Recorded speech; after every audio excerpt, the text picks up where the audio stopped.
Moin aus Hamburg in die Welt und schön, dass ihr eingeschaltet habt zu unserer dritten Folge vom Podcast MB präsentiert. Heute mit einem ganz besonderen Gast, unserem ersten Gast überhaupt, bekannt aus Social Media und YouTube. Er ist Japan-Experte, spricht fließend Japanisch und ist bekannt geworden durch sketchartige Videos, in denen er meistens die 10.000 Feinde Japans bezwingen will und auch wird. The Red Value, aka Nico. Moin Nico. Hey, hey. Na, wie geht's? Ja, gut, und dir? Schön, dass du dabei bist. Wir freuen uns Ja. sehr. Ja, war irgendwie mal interessant, mal einen Podcast zu machen. Habe ich noch nie gemacht, oder? Moment, doch, habe ich schon mal gemacht, aber war schon sehr, sehr lange her. Also, Ja, sehr gut.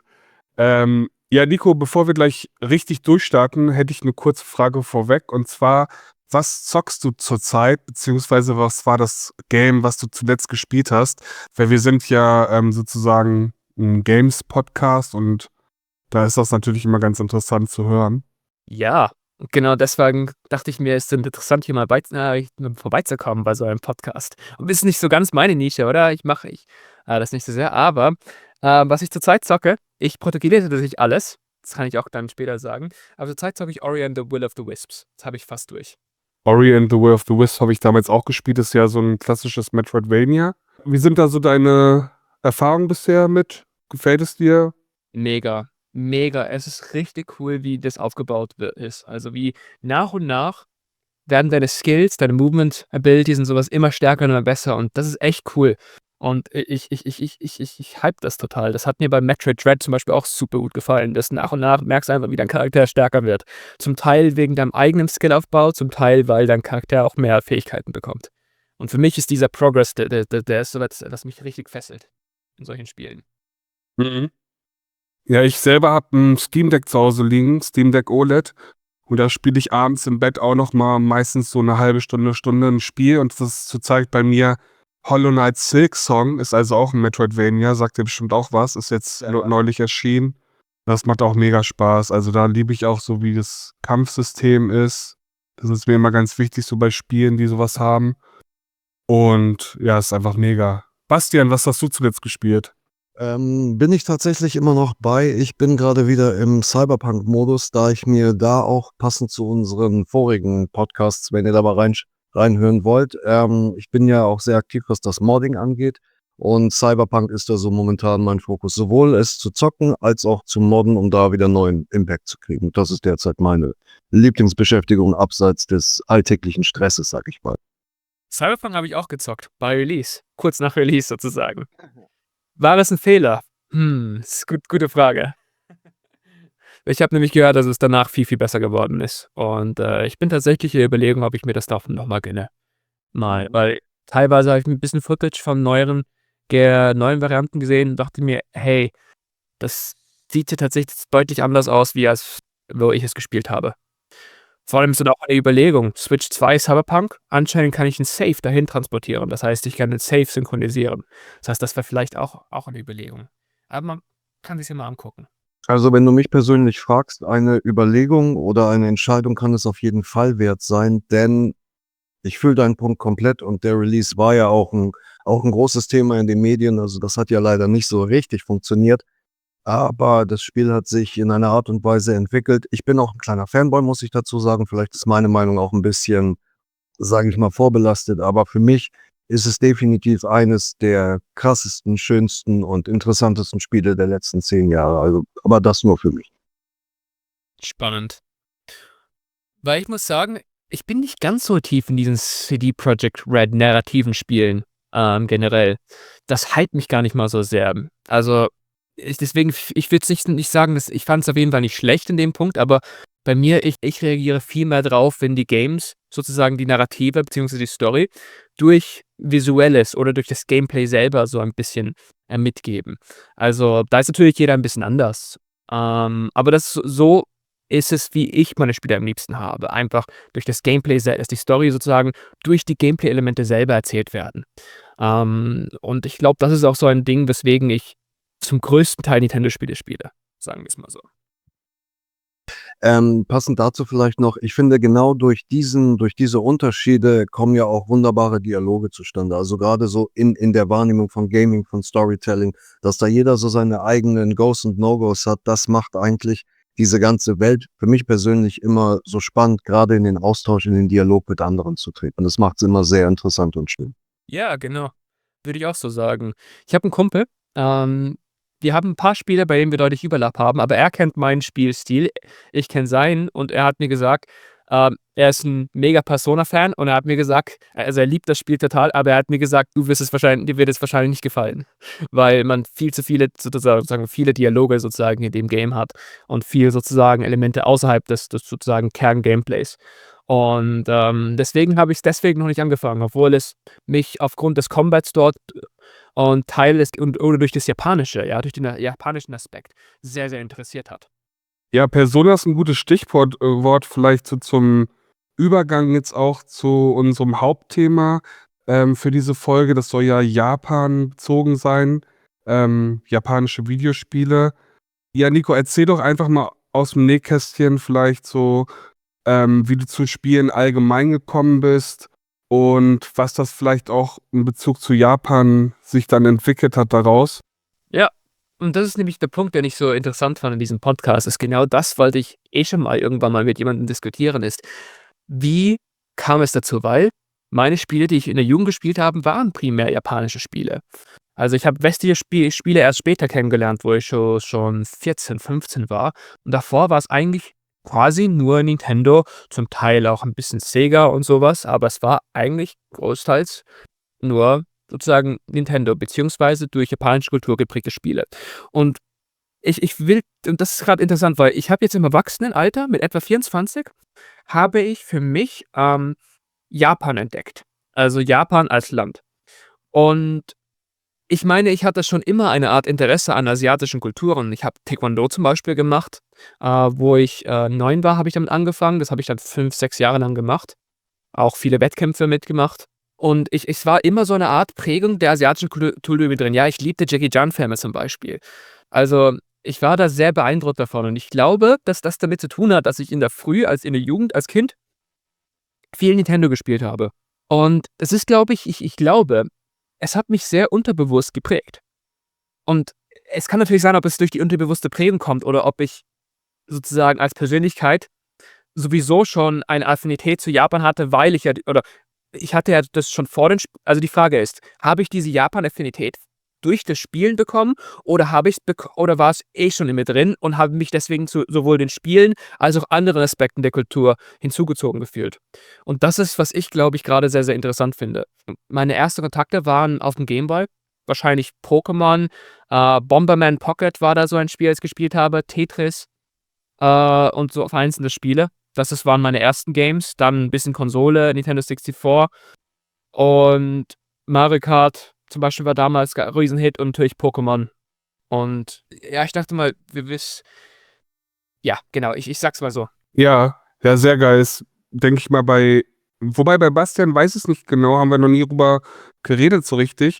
Aber bei mir war es auch genau so, dass ich halt als Kind, so mit 4, 5, halt Cousine und Cousin gehabt habe, die halt 'n NES hatten. Und dadurch war Nintendo halt das Ding, was mich geprägt hat, weil Game Boy dann Classic im Elternhaus dann bei uns sozusagen dazu kam und dann mit 7 Jahren, zu meinem 7. Geburtstag, habe ich dann den Nintendo 64 auch bekommen. Von daher war es auch mal primär Nintendo. Ocarina of Time, The Legend of Zelda ist für mich auch das absolut beste Spiel aller Zeiten immer noch. Und ja, von daher war da auch immer dieses Japan-Interesse irgendwie durchgeschieden, dank Nintendo, würde ich behaupten. Äh, Primär oder zunächst und später dann aber auch natürlich durch Animes und Manga. Also Manga, die kamen ja in Deutschland eigentlich also der Manga-Hype, da kann Bastian bestimmt auch viel zu sagen gleich, kam relativ spät nach Deutschland vergleichsweise, würde ich sagen. Allein das Dragon Ball und Dragon Ball Z, die ja in den 80er Jahren in Japan erschienen sind, bei uns erst Anfang 2000 im deutschen Fernsehen ausgestrahlt wurden, ist halt so ein Indikator dafür, dass das erst ein relativ später Trend wurde in Deutschland. Genau. Und da könnte ich auch ein bisschen was erzählen. Also ich hatte zum Beispiel, falls ihr Kenshin kennt, Kenshin ist so ein Manga über einen Samurai in der, oh Gott, ich bin leider nicht so der Japan-Experte, aber ich glaube, es war in der Edo-Zeit so.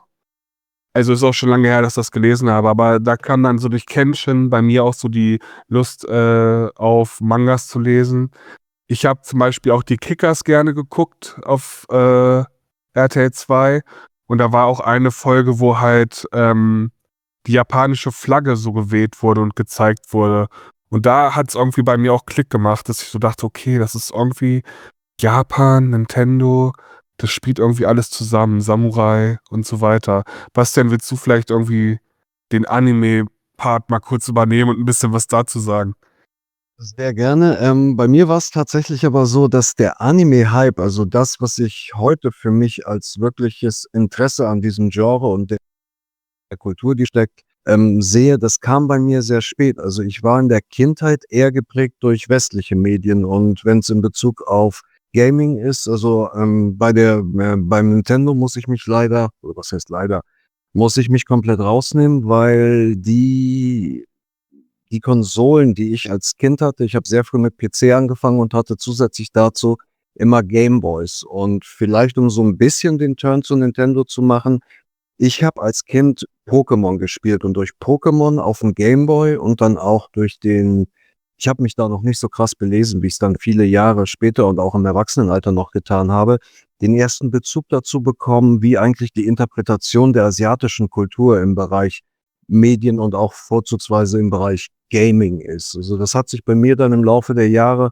so entwickelt, dass das Interesse meinerseits sehr stark in Richtung, ich interessiere mich sehr für asiatische Kulturen, wahrscheinlich nicht so sehr wie andere jetzt rein auf den realen kulturellen Aspekt, sondern mehr wie asiatische Kulturen die digitale Welt betrachten und dafür mediale Inhalte schaffen. Das hat bei mir irgendwann dazu geführt, dass ich die Wahrnehmung asiatischer Kultur, wie die kreative Dinge erschaffen, das hat mich immer so fasziniert und fasziniert mich auch heute noch. Ich hoffe, ich bin jetzt nicht zu sehr vom Thema abgeschweift, aber für mich war es tatsächlich so, meine Kindheit war sehr westlich geprägt und das Interesse an asiatischen Kultureinflüssen kam dann erst später. Ja.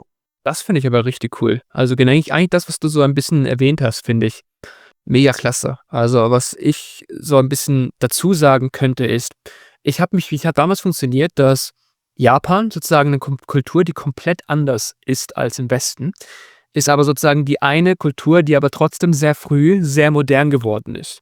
Also was es mir so ein bisschen gegeben hat, ist so ein Eindruck, hey, es gibt mehr als nur eine einzige Lösung für ein Problem, weil die Westlichen haben es so gelöst, die Japaner so, aber beide waren Lösungen und beide haben unterschiedliche Kulturaspekte sozusagen betrachtet.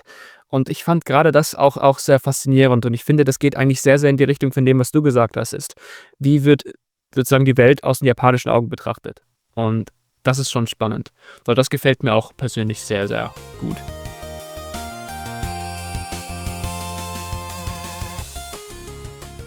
Ja, Japan war ja jahrhundertelang ja auch vor allen Dingen verschlossen, also oder abgeschottet von der Außenwelt mit Absicht. Also sie wollten ja, wie soll ich sagen, niemand von außen in das Land lassen. Und das ist ja dann, korrigiere mich, falls ich da falsch liege, aber das hat sich ja eigentlich dann durch, ja, wie soll ich sagen, durch den Zweiten Weltkrieg dann oder Ende des Zweiten Weltkriegs dann verändert und es wurde ja stark amerikanisiert. Liege ich da richtig oder? Boah, was heißt amerikanisiert? Also ich würde sagen, also es sind viele andere Länder, zum Beispiel Korea ist deutlich amerikanisierter, würde ich mal sagen. Okay. Also, weil zum Beispiel, es ist, wenn man rein auf den japanischen Verkehr schaut, wie werden japanische Städte gebaut? Und die sind ja komplett anders konzipiert als westliche Städte. Also die sind ja extrem walkable. begehbar. Und das ist auch so ein Ding, das mich sehr, sehr interessiert an Japan ist, dass es wirklich angenehm ist, in den Städten zu leben, weil man dort nicht auf Autos angewiesen ist. Ausgenommen die Westküste, die ist dann wirklich sehr, sehr amerikanisch gebaut. Und leider kommt meine Frau aus einer der Westküstenstädten, weil die sind wirklich wie in den USA. Da gibt es Autos, da gibt es Häuser, da parken 4 Autos davor. Weil Mama, Papa brauchten Autos und die beiden Kinder jeweils auch eins. Und das ist Toyama. Also es ist echt, es ist so ein richtiger Kulturschock, auch wenn man sozusagen davor denkt, Japan, wenn man die ganze Zeit Ostküste gereist ist, wo die Städte wirklich alle begehbar gebaut sind. Nagoya, Tokio, Yokohama, Osaka, Kyoto natürlich auch. Ist alles total einfach, alles mit Öffis und zu Fuß zu gehen und Rad zu fahren. Aber Toyama ist dann wirklich Auto. Und da kannst du auf Google Maps, auf Street View mal einfach gucken. Wenn du da ein bisschen das anguckst, siehst du also die breiten Straßen und die hohen Türme, weißt du, da gibt es diese hohen Türme mit der Reklame, weißt du, damit man sieht, hey, da ist so ein Geschäft. Mega Parkplätze, das ist Toyama. Also es ist wirklich wie in den USA, wie du, weißt du, von US-Filmen und Serien so siehst. Es sieht echt so dort aus, nur sozusagen mit japanischer Beschriftungen. Und das ist witzig. Aber ja, das ist auch so ein Ding, was ich an Japan so interessant finde. Und ich finde, da kann man eigentlich nicht sagen, dass es amerikanisiert ist. Also ich finde nicht, dass das amerikanisiert ist, würde ich mal sagen. Es fehlt mir viel zu viel an Amerika so in die Richtung durch. Wenn man sagt, von einer Marktwirtschaft her, sind es ja auch eher wie Europa als Amerika. Und ja, es ist halt, glaube ich, das Einzige, was vielleicht amerikanisiert wurde, ist vielleicht die Schönheitsideale. Die Schönheitsideale und sozusagen Teile der Mode so in die Richtung, hey, man muss lange Beine, Haare haben, weiße Haut, schwarze Haare sind so nicht so, also das ist der Standard, das ist aber nicht so toll. Ich glaube, das Interessante ist, das vielleicht so ein bisschen so, die Schönheitsaspekte sind vielleicht ein bisschen auf europäische bzw. amerikanische getrimmt. So würde ich das eher beschreiben. Ich gleich vielleicht mit der Frage anschließen, welche Aspekte der japanischen Kultur findest du denn am spannendsten? Also vielleicht so bezogen auf Essen, Architektur, Alltagsleben. Du warst ja jetzt auch schon mehrmals in Japan und ja, erzähl mal einfach. 6 Mal. 6 Mal? Okay, krass. Das wusste ich nicht. Einmal für den Austausch. Das mache ich so bei meinen YouTube-Videos. Ich nenne sie Japan Odyssey 1, 2, 3, 4, 5, 6. Deswegen, ich bin jetzt bei der 6. sozusagen angekommen. Sehr gut. Vielleicht mache ich ja mal, weil mein Traum ist es mal in Japan zu leben, auf jeden Fall. Und ich und meine Frau haben uns gesagt, dass wir das in ein paar Jahren auch probieren. Ich wollte jetzt erstmal eine Frage beantworten. Was finde ich am spannendsten? Und ich glaube, es ist so ein bisschen das Gesamtpaket. Einmal ist es, dass Essen wirklich sehr, sehr gut ist. Das hast du wirklich sehr gut genannt. Das Essen ist wirklich phänomenal.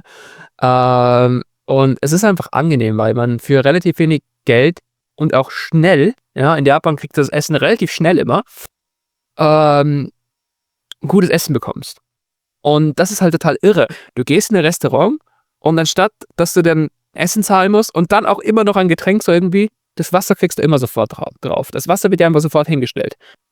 Du musst dann auch kein Trinkgeld geben. Das heißt, es ist nicht nur, dass das Essen gut ist, ist, dass alles, was drumherum ist total angenehm. Es ist total no pressure und easy einfach. Du gehst ins Lokal, kaufst dir ein Essen und dann zahlst du genau das, was da drauf steht auf dem Preis.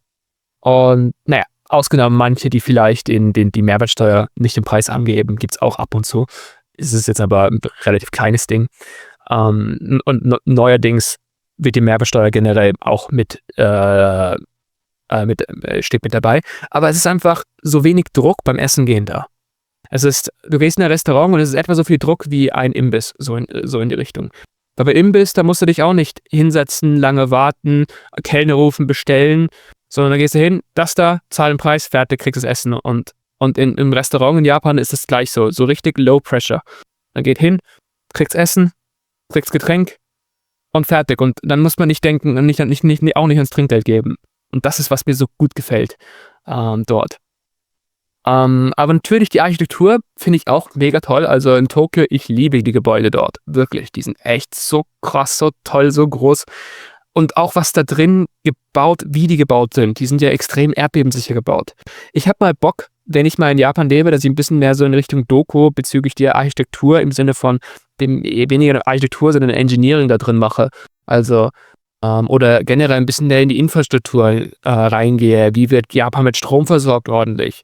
Wie werden die Gebäude gebaut, sodass sie erdbebensicher sind? Was sind da genauen Tricks? Und auch wie sozusagen ein Gebäude geplant wird und alles, was drumherum, weil wenn du ein Gebäude baust, dann musst du natürlich auch eine öffentliche Anbindung daran bauen. Leute müssen auch dort entweder leben können oder auch in der Lage sein, falls es Geschäfte sind, die dort zu erreichen. Und ich sag, da gibt es viele, viele so interessante Punkte dabei. Also es ist echt faszinierend. Und deswegen ist es kaum zu sagen, welche Aspekte der japanischen Kultur ich finde toll, weil es so viele gibt, die ich toll finde. Also, und tatsächlich, ich habe gar nicht mal die Videospiele erwähnt. Das habe ich gar nicht mal erwähnt. Ich glaube, nur ein Punkt, einmal ist es halt so, dass es natürlich auch die Leute sehr angenehm sind. Also, es ist wirklich sehr sicher dort, sehr angenehm. Die Leute sind kulturell halt so getrimmt, dass sie wissen, hey, ich muss draußen so agieren, dass ich anderen Leuten nicht angenehm bin. Das heißt, da spucken die Leute die Kaugummis nicht auf den Boden. Da tun die Leute nicht den Müll einfach irgendwie auf die Straße werfen. Weil ich war gestern raus im Supermarkt und weißt du, was davor? Vor dem Supermarkt war ein Haufen McDonalds-Müll bei uns. Und da denke ich mir einfach nur, echt, Europäer sind echt ekelhaft. So, habe ich meiner Frau so gesagt. Und weil in Japan passiert das nicht. Und das macht es echt angenehm. Es ist einfach so stressfrei, weil du ganz genau weißt, dass jeder von klein auf lernt, wie gehe ich um, dass ich anderen das Leben nicht beschwere. Und das ist, glaube ich, auch so ein super toller Punkt in der japanischen Kultur, die mich sehr dahin zieht. Ich glaube, das Letzte, was ich noch sagen möchte, ist die Onsen. Also in Japan hat es sehr viel vulkanische Aktivität. Und da gibt es die Badeonsen. Und das Tolle ist, ich kann mich in denen so gut drin entspannen. Und es kostet auch nicht viel. Du zahlst gerade mal 1000 Yen, meistens weniger. 1000 Yen sind jetzt gerade mal etwas über 5 Euro. Und dann hast du ein heißes Bad, ordentliches heißes Wasser und nicht also es ist so angenehm, du kannst dich gut abduschen davor. Total angenehm, gehst rein, entspannst dich. Bei uns zahlt man für einen Thermenbesuch ja schon 60, 70 Euro. Und dort ist es einfach, 5 Euro, kurz ein bisschen heißes Wasser. Und für mich ist das super toll. Ich kann da drin meditieren. Ich mache ganz gerne Wechselbäder. Das heißt, ich gehe ins heiße Wasser, danach kurz ins kalte Wasser, dann wieder ins heiße. Und etwa beim zweiten Zyklus, das haut mich so total weg. Das ist so entspannend. Also es gibt da echt so viele Aspekte, die ich so gerne habe dabei. Und ich könnte wirklich Stunden darüber reden. Und ich glaube, deswegen lassen wir es an dem Punkt. Ja, also ich glaube, Bastian und ich könnten dir wiederum stundenlang zuhören, weil wir beide auch eine Affinität für Japan auf jeden Fall haben, da auch gerne mal hin wollen.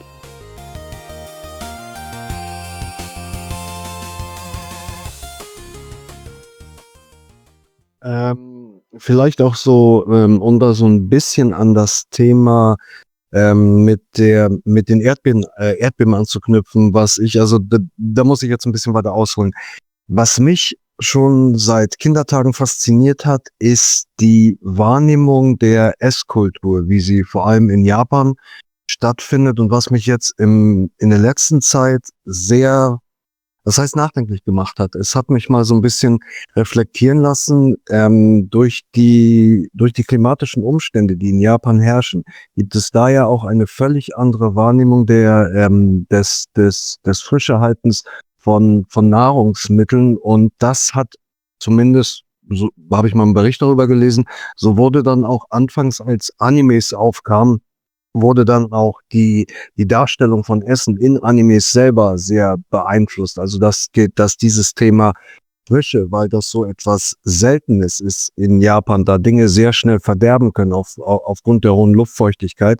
Das fand ich auch immer ein sehr interessantes Thema, weil das so komplett anders ist, als wir es jetzt beispielsweise hier in Deutschland haben. Und passend dazu auch, wie krass unterschiedlich, und da finde ich persönlich, muss ich die deutsche Esskultur fast schon als ein bisschen stumpf sehen, wie kreativ und gleichzeitig wie fast schon mystisch die japanische Esskultur ist, sowohl was die Zutaten selber angeht, als auch des Ritus des Essens oder auch wenn man an Teezeremonien und sowas denkt. Das ist so weit weg, finde ich, von dem, was in der westlichen Kultur, sage ich mal, gang und gäbe ist. Das hat mich auch immer sehr fasziniert.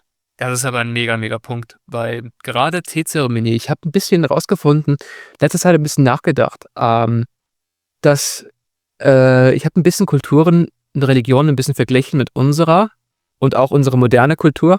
Und mir ist da ein folgender Punkt aufgefallen. Heutzutage, es gibt ja so Productivity-Gurus, die von Meditation sprechen, oder? Und insgesamt geht es bei der Meditation eigentlich zum Teil, dass man sich einfach Ruhe gibt, mal eine Pause, mal den Alltag komplett weglässt, weil man muss dem Kopf einen Gedanken geben oder eine Zeit geben, sich zu erholen. Ja? Und tatsächlich ist es so, dass dann ich nach Japan geguckt habe und ich habe gesehen, hey, da gibt es ja die Teezeremonien. Das ist so ein bisschen langsam, wartet man ein bisschen, bis man den Tee trinkt. Und tatsächlich habe ich gemerkt, das hat eigentlich genau diesen Zweck dahinter. Der Zweck der Meditation, den Produktivitätsgurus von Meditation sprechen. Und die Japan-Tee-Zeremonie, die Tee-Zeremonie war eigentlich oder ist eigentlich ein Gedanke, dass, hey, jetzt einfach nur ein bisschen entspannen und schau mal, dass du dich jetzt auf den Genuss vom Tee vorbereitest. Und der Gedanke ist einfach, dass du dich darauf ein bisschen konzentrierst und einfach den Alltag ein bisschen weglässt. Und das Gleiche ist aber, wenn man das mal guckt, das hat mir beim Austausch, hat mir eine christliche Koreanerin, ja, die hat mir erzählt, hey, sozusagen, sie ist christlich und geht in die Kirche und in der Kirche, dann kann sie sich so entspannen und ausruhen. Und dann kann sie sich sozusagen, so genau das, was ich gerade gesagt habe, sie kann sich in ihren Gedanken entspannen. Für sie ist das so eine Art Meditation. Und dann geht man im Islam, wo man mehrmals täglich betet. Und das hat eigentlich genau diesen gleichen Zweck. Es hat diesen Zweck, dass man sich in kurzer Zeit vom Alltag sozusagen wegdenkt und sich da ein bisschen die Ruhe findet. Und tatsächlich eben, diese ganzen Dinge, die haben eigentlich alle das gleiche Ziel. Einfach unsere Kulturen haben unterschiedliche Wege zum Ziel gefunden. Und ich finde das total spannend, dass sozusagen ohne großartige wissenschaftliche Methoden hat man früher schon verstanden, dass solche Pausen notwendig sind. Und ich finde das gerade so, dass das so ein riesen faszinierender Punkt. Was ich gerade, wenn wir jetzt auf das Thema Spiritualität gehen und dann auch auf das, was Nico gesagt hat, ich finde die Wahrnehmung und das Leben von Spiritualität, da finde ich, ist generell von westlichen zu asiatischen Kulturen, da finde ich, ist ich weiß nicht, ob man es Unterschied nennen sollte, aber da ist die Wahrnehmung eine völlig andere. Also wie auch die Spiritualität in asiatisch geprägten Kulturen und Ländern meines Erachtens nach noch einen viel krasseren Impact hat, als es das bei, ob ich es jetzt generell westlich nennen will, weiß ich nicht, aber zumindest im Vergleich zu Deutschland. Also ich finde auch, wenn ich da noch so einen kleinen Switch in den Anime-Bereich setzen darf, auch das Thema Spiritualität wird medial, finde ich, noch sehr präsent aufgenommen, weil es gefühlt ja auch sehr viel älter ist, meines Erachtens nach, als das, was wir in den westlichen Kulturkreisen kennen, weil ein Großteil der Spiritualität und der Religionen im asiatischen Raum sind ja teilweise Jahrtausende alt. Und das ist etwas, was wir natürlich haben wir auch unsere westlichen oder unsere alles so geprägt aus dem Nordischen, speziell jetzt im Deutschen. Aber ich finde es immer so stark, wie das immer noch so aufgegriffen wird und dass es auch immer noch so präsent ist im Vergleich zu zum Beispiel Deutschland. Ja, ich glaube, das liegt daran, weil in Japan, korrigiere mich, Nico, wenn ich da falsch liege, aber da ist ja der Shintoismus vornehmlich geprägt bei der Bevölkerung. Und ich habe mal in der Schule damals gelernt, dass das ja keine monotheistische Religion ist wie bei uns, also dass wir jetzt an einen Gott glauben, sondern dass Shinto Gott eigentlich in allen Dingen des Lebens ist, also in Pflanzen, in Tieren, in den Menschen selbst.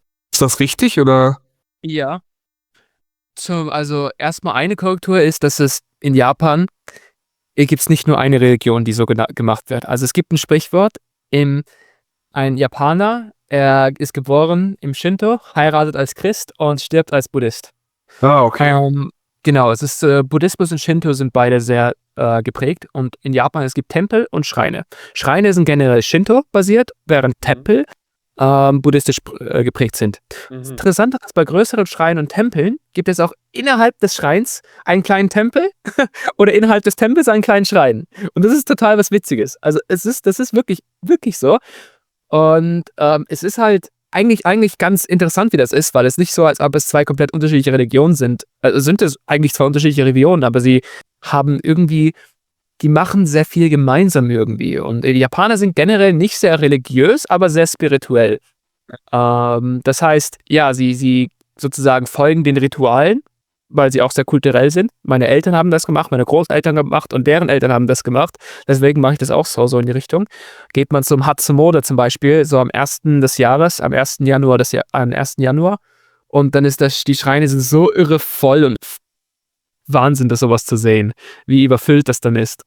Und ist aber spannend. Aber ja, also generell hast du recht, im Shintoism ist die Religion sozusagen, also sind die Götter sozusagen in mehreren Sachen drin. Und wie genau, also ob es das in allen drin ist, weiß ich jetzt nicht ganz genau, da bin ich nicht tief genug drin in der Religion. Aber zum Beispiel, was gemacht wurde, ist, wo ich mal dabei war, ist, ich habe diesen Mikoshi, ja, Cyberpunk-Spieler hat ja Mikoshi schon mal gehört. Mikoshi heißt das Vehikel eines Gottes. Und es ist eigentlich sehr interessant, dass dieser Chip, wo der Johnny Silverhand dann drin war, Mikoshi dann genannt worden ist. Ist irgendwie witzig. Aber der Mikoshi ist so ein portabler Schrein.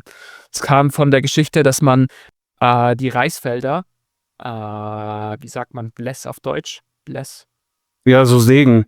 Sägen, genau. Man wollte die Reisfelder sägen und anstatt einen neuen Schrein zu bauen, dachten sie, das wäre doch viel zu viel Mühe. Wir bauen einen portablen Schrein. Und dann siehst du jetzt sozusagen daraus die Kultur, das ist gekommen, haben sie gebaut und man sagt, dass der Schrein, sozusagen der Gott ist in diesem Schrein drin. Und was man zum Beispiel machen muss, ist, man sieht dann sozusagen wie in Japan ab und zu die Leute sozusagen so diesen Schrein rumtragen, alle mit sozusagen einem Festival-Outfit und dann so rufen und so schaukeln. Und ich war bei so einem Event dabei, ich habe sowas mal getragen. Ja, ich war da mit dabei und das war so ein tolles Event, das hat so viel Spaß gemacht. War echt schwierig, auch auf den Schultern, so einen fetten Schrein zu tragen, aber das war ein Spaß. Aber was er auch gesagt hat, das ist der Gott, der war zumindest in diesem Schrein da drin. Und zum Beispiel, man muss dann ab und zu ein bisschen schaukeln, damit man dem Gott ein bisschen Spaß macht, so ein bisschen, sowas gedacht.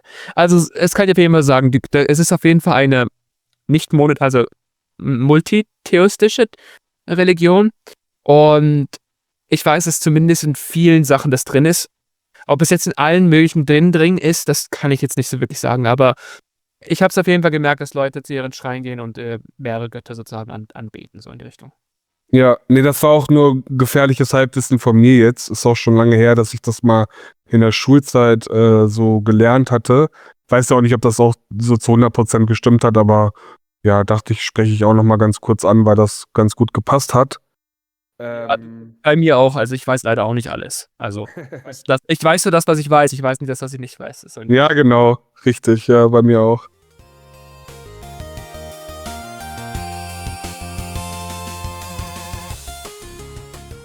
Es gibt ja in Japan eine riesige Gaming-Kultur, das wissen wir ja alle. Also es gibt ja die Arcades seit den 80ern, so Retro-Games in allgemein. Hast du denn diese in deinen Reisen bewusst mal erkundet? Also zum Beispiel gibt es ja den Super Potato Store in Tokio auf jeden Fall, oder mehrere, glaube ich, das ist ja eine Kette. Das Super Potato Store sagt mir tatsächlich nichts. Nee, echt? Ich weiß echt, ich habe das schon mal gehört, was es ist, aber ich bin sicher, was es ist, aber was ich halt bewusst erkunde, es kann auch sein, dass es einfach regional ein bisschen unterschiedlich ist und ich einfach nicht so viel in Tokio war. Kann es sein, dass Super Potato Store einfach so ein Retro-Shop ist, wo du gebrauchte Sachen... Ja, okay. Ich glaube, die sind halt so regionale, also in Japan gibt es häufig regionale Ketten und ich bin ja eher in der Chubu-Region unterwegs, also im zentralen Japan. Und da ist mein Highlight jedes Trips der Laden namens Hardorf. Ja, ich habe das in meinen neuesten Videos erwähnt, mein erster Tag in Japan. Ich war sofort beim Hardorf. Gebrauchte Spiele für wenig Geld. Und sogar Müll kann man sich auch kaufen. Also so Müll im Sinne von, natürlich nicht ganz Müll, sondern kaputte Controller. Ich habe mir natürlich jetzt einen kaputten GameCube-Controller gekauft, weil ich meinte, ich kann ihn reparieren, weil ich die genötigen Ersatzteile habe von einem anderen GameCube-Controller. Und da bin ich jetzt schon mal gespannt, ob ich das schaffe. Das wollte ich halt mal machen. Aber ja, das ist richtig, richtig toll. Und warum ist es so toll? In Japan kann man für günstiges Geld gebrauchte Sachen kaufen. Warum? Weil die Japaner sich generell sie kümmern sich um ihre Sachen. Sie machen sie nicht so leicht kaputt. Sie kümmern sich um ihre Sachen und das Tolle ist, dass man echt noch tolle Retro-Sachen in guter Qualität Jahre später kaufen kann. Und das ist echt so cool. Ich gehe gerne in diesen Hardorf. Ich habe mir jetzt für 30 € im April habe ich mir Legend of Zelda Echoes of Wisdom geholt. Und das ist doch aber cool, oder? Auf jeden Fall. Es war jetzt kein Retro-Ding, aber es war einfach cool. Also der super gebrauchte Sachen für einen guten Preis.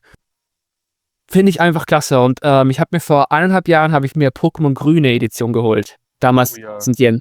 Ich habe mir die grüne Edition geholt. Ich habe tatsächlich ein Ding, mit dem ich die Dinger, sowohl den Save als auch die ROM als File auf den PC dumpen kann. Und da habe ich das ein bisschen gespielt. Und ja, also die Pokémon sahen teilweise echt sehr fragwürdig aus. Das war halt der riesen Kritik von der Pokémon Grün damals, weswegen es nie am besten rausgekommen ist, weil die Pokémon so weird aussahen. Aber das sind so Sachen, die mir echt gut gefallen dort. Also diese Secondhand-Laden dort. So die anderen Gaming-Sachen, da bin ich echt nicht so drin im Sinne von, ich bin nicht so ein Fan von diesen Arcades, weil ich mich immer komplett abgezogen von diesen fühle. Ich finde es einfach irre, dass man schmeißt jetzt 200 Yen meistens rein pro Spiel. Früher 100 Yen, jetzt teilweise 200 Yen, leider Inflation.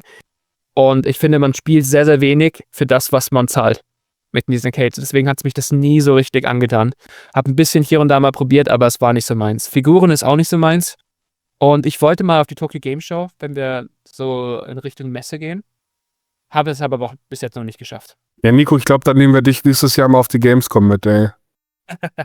Das wäre auch meine Geleben. Ich habe da auch mal Bock drauf. Mal sehen, Ja. was Society ausgeht. Ja. Das wäre natürlich witzig.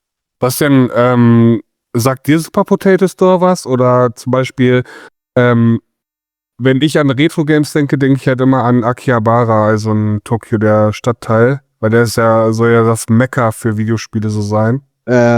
Also logischerweise war ich noch nie da, aber ich würde auf jeden Fall mal gerne hin. Also ich kenne sowohl Bilder als auch Videos. Ich gucke mir das im Jahr immer ein paar Mal an, weil das ist für mich persönlich alleine, wie es aufgebaut ist. Also da vielleicht noch so einen kleinen Schwenk, was ich auch so sehr an der japanischen Kultur liebe. Wahrscheinlich zum Teil nur in den Großstädten, da bin ich jetzt gar nicht so sicher, wo das mehr vorkommt. Aber diese Buntheit in der Darstellungen von Farben, Formen und Schriften, das ist etwas, was ich so unfassbar schön, geil und wunderbar finde.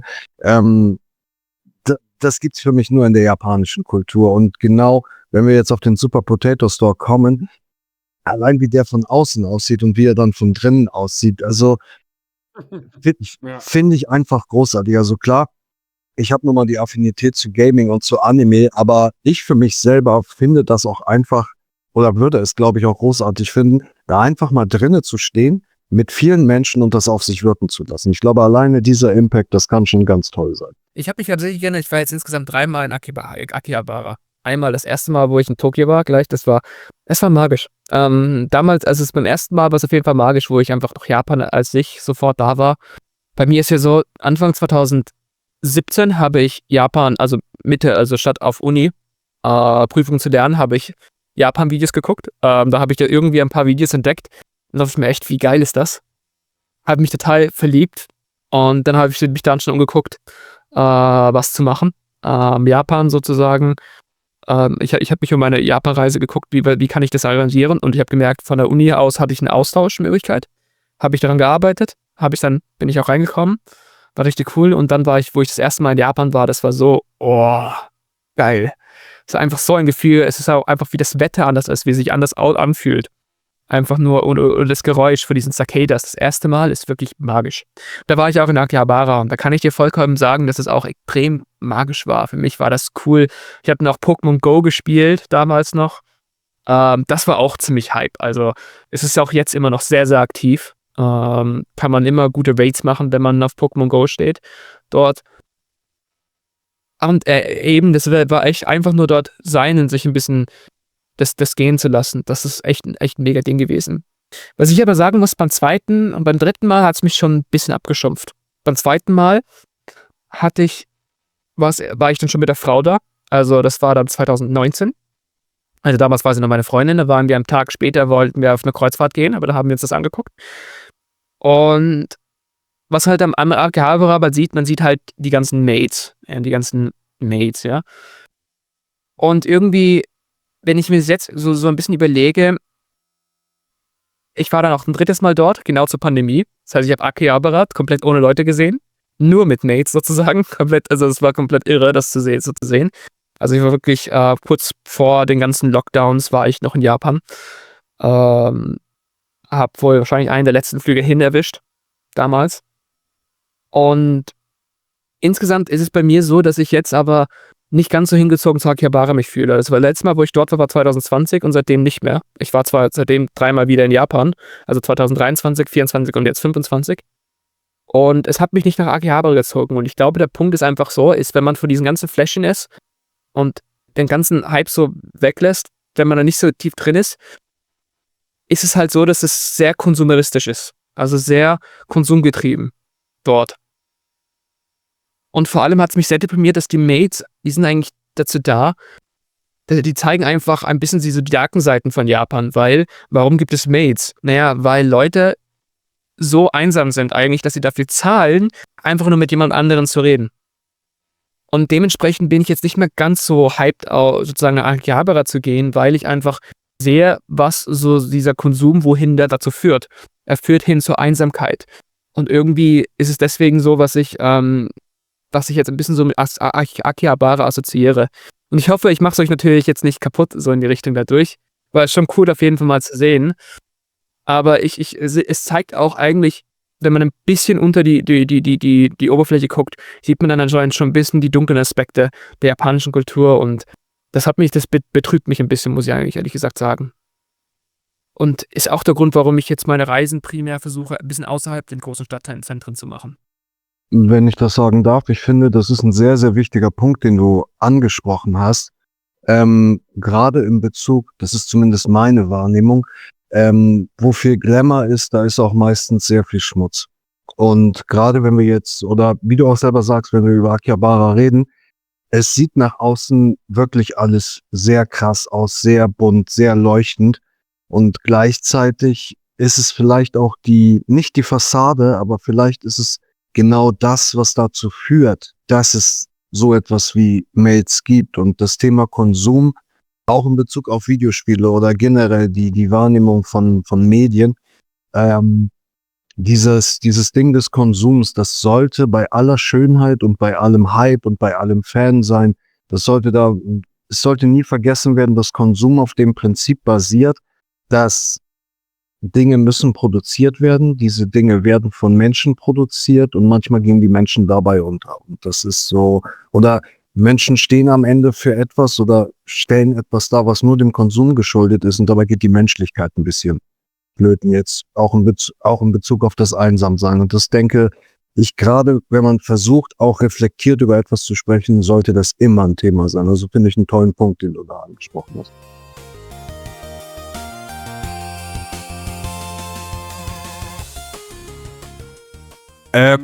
Gibt es eigentlich Spiele, die deine Sicht auf Japan oder die Kultur so beeinflusst haben?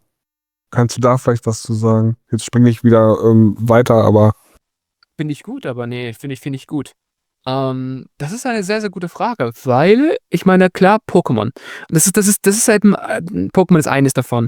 Und das ist so eine komplizierte Frage habe ich sozusagen, das, was ich am Anfang gesagt habe ich intrinsisch eine Affinität zur asiatischen Kultur gehabt oder bin ich durch die Spiele geprägt worden? Ich glaube, eins von den beiden ist der Fall.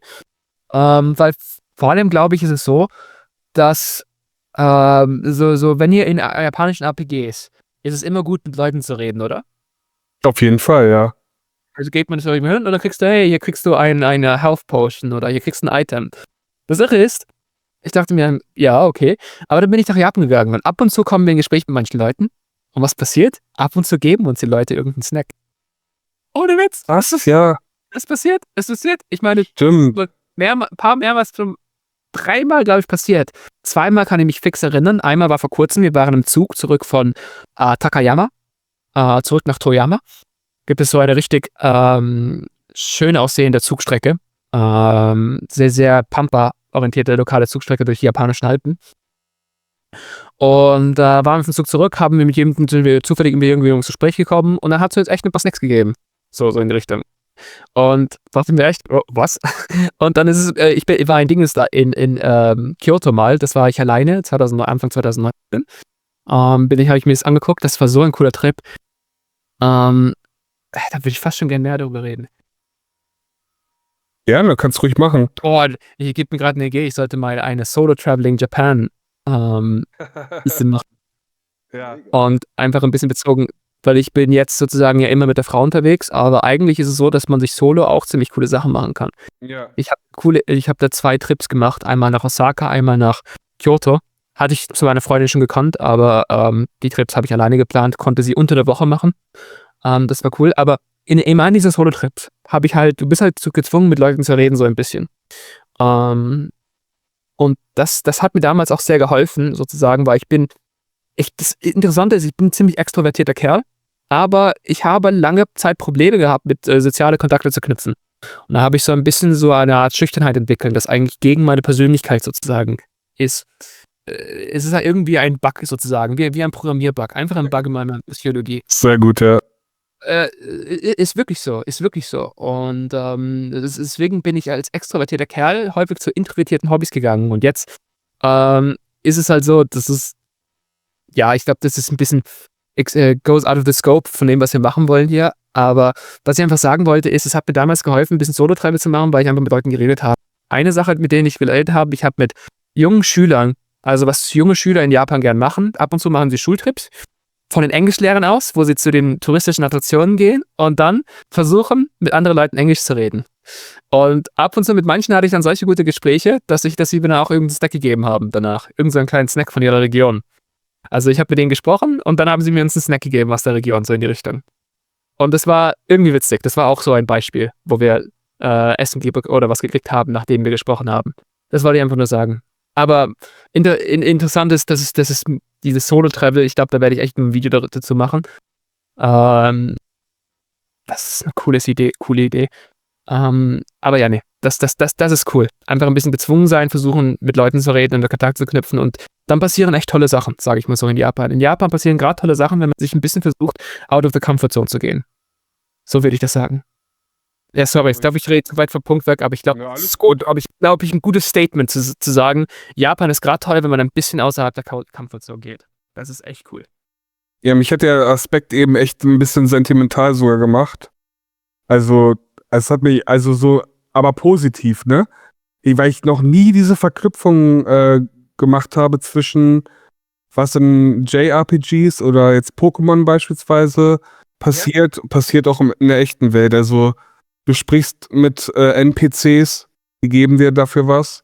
Und in Japan ist es genauso. Also das war gerade echt ein mindblown Moment für mich. Also echt krass. Habe ich noch nie drüber nachgedacht. Sehr aufschlussreich, ja.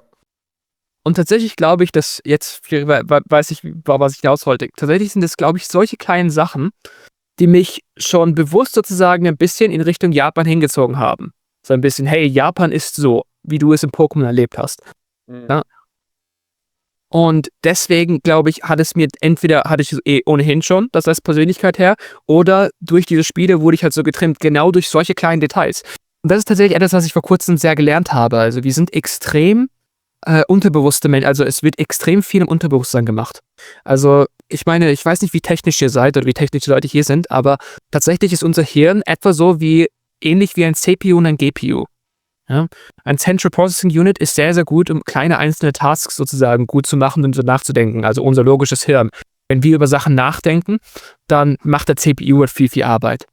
Aber das Ding ist halt so, der CPU, der kann halt nicht ganz, ganz viele Signale prozessieren. Der kann halt nicht die Temperatur, das Licht, die Lichtstärke, also wie wir als Körper, wir haben ja ganz, ganz viele Signale, bekommen wir. Und tatsächlich unser Unterbewusstsein kann diese sozusagen viel, viel besser prozessieren. Es kann halt nicht nachdenken, aber es kann das prozessieren und es kann unserem aktiven Bewusstsein eben diese Information geben. Durch Bauchgefühl. Oder das ist, was Bauchgefühl ist. Bauchgefühl ist einfach nur das, was unser sozusagen Unterbewusstsein macht. Es sieht einfach, das kann einfach trainiert werden. Wie ein AI sozusagen trainiert wird unser Unterbewusstsein trainiert. Und ich glaube, und tatsächlich ist sozusagen Kunst und Spiele oder Kunst generell, ja, auch Film und sowas, sie sprechen sehr direkt das Unterbewusstsein, unser Unterbewusstsein an. Und dann fühlen wir was. Und das ist halt das, was Kunst ausmacht. Es spricht das Unterbewusstsein an. Und natürlich wird das Unterbewusstsein durchgeprägt. Und das ist halt das Interessante. Haben mich die Spiele jetzt unterbewusst so geprägt, dass sie mich dann sozusagen in Richtung Japan dann im Erwachsenenalter geschickt haben. Und für mich, kann ich nicht klar eindeutig sagen, aber ich finde es einfach mega interessant und ich habe in letzter Zeit das ein bisschen mehr gelernt, mein Unterbewusstsein auch bei der Arbeit zu nutzen, wo ich das gemerkt habe, weil wir viele Sachen, das Unterbewusstsein kann auch mit der Zeit Probleme lösen. Also ihr kennt es vielleicht mal, wenn man ein Problem, was arbeitet, nachdenkt und es nicht hinkriegt, einfach mal ein bisschen Pause davon macht, ein bisschen weggeht oder vielleicht einen Tag, eine Nacht darüber schläft, auf einmal hat man die Lösung. Das ist eigentlich das Unterbewusstsein, das die Lösung an der Lösung gearbeitet hat. Und das ist halt echt für mich total spannend. Total trippy auch ein bisschen, aber total spannend. Und das ist das, was ich vermute, ist, dass mit meinem Unterbewusstsein da viel damit was zu tun hat. Mit meiner Japan-Affinität. Auf jeden Fall. Videospielen. Und ich weiß auf jeden Fall, mir haben die Spiele damals so gefallen, diese Entdeckungslust, diese Kreativität, die ich dort gemerkt habe. Und das, was ich früher, wie ich toll fand, sind Videospiele, die so zu erkunden. So fühle ich mich heutzutage, wenn ich in Japan rumreise. Diese Magie, die ich als Kind in Videospiele hatten, in denen ich gespielt habe, Pokémon, Mario, etc., die fühle ich jetzt, wenn ich in Japan rumreise. Wahnsinn, ja. Kann ich, glaube ich, mich gut hineindenken auf jeden Fall. Also nachvollziehen natürlich nicht, weil ich die Erfahrung noch nicht gemacht habe. Aber wenn man dir so zuhört, dann kriegt man auf jeden Fall Lust, echt selbst mal nach Japan zu fliegen, auf jeden Fall. Kannst empfehlen. Kannst nur empfehlen. Auf jeden Fall in Onsen gehen mal. Ich habe einen Kollegen, der wusste, dass ich Japan-affin bin, ist aber nach Japan gefahren, hat mir nichts gefragt. Und was war? Er war gar nicht einmal in einem Onsen. Der Junge, Mann, du musst gleich wieder hin. So in die Richtung.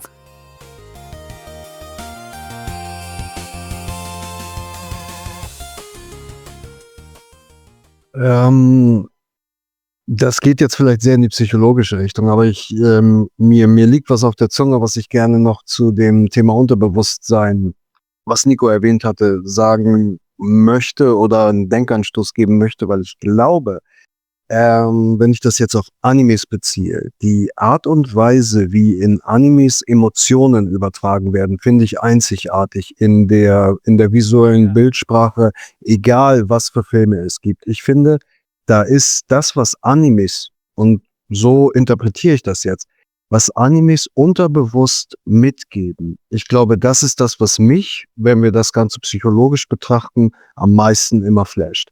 Weil ich finde, die Art, wie Emotionen, Eindrücke, Licht, Musik, Farben, wie das durch Animes transportiert wird und zumindest auf mich als Mensch wirkt, das finde ich einzigartig in Animes. Das finde ich in keinem anderen Filmgenre oder auch in keinen Büchern, auch nicht so richtig in Musik, wobei ich jetzt fairerweise sagen muss, dass ich wirklich tiefgründige asiatische Musik nicht wirklich kenne. Aber das ist vielleicht auch noch so ein Punkt, wo ich mir vorstellen könnte, dass das der Grund ist, warum Animes so sind, wie sie sind. Also ich hoffe, das ist jetzt nicht zu abstrakt, aber ich könnte mir irgendwie vorstellen, dass das da auch ein Grund für ist. Ja. Ja, absolut. Absolut. Ich denke, bin ich vollkommen bei dir, ja. Ja, ich denke da zum Beispiel total an Studio Ghibli-Filme. Hab auch schon einige gesehen und wie da die Bildsprache ist natürlich auch nochmal sehr einzigartig.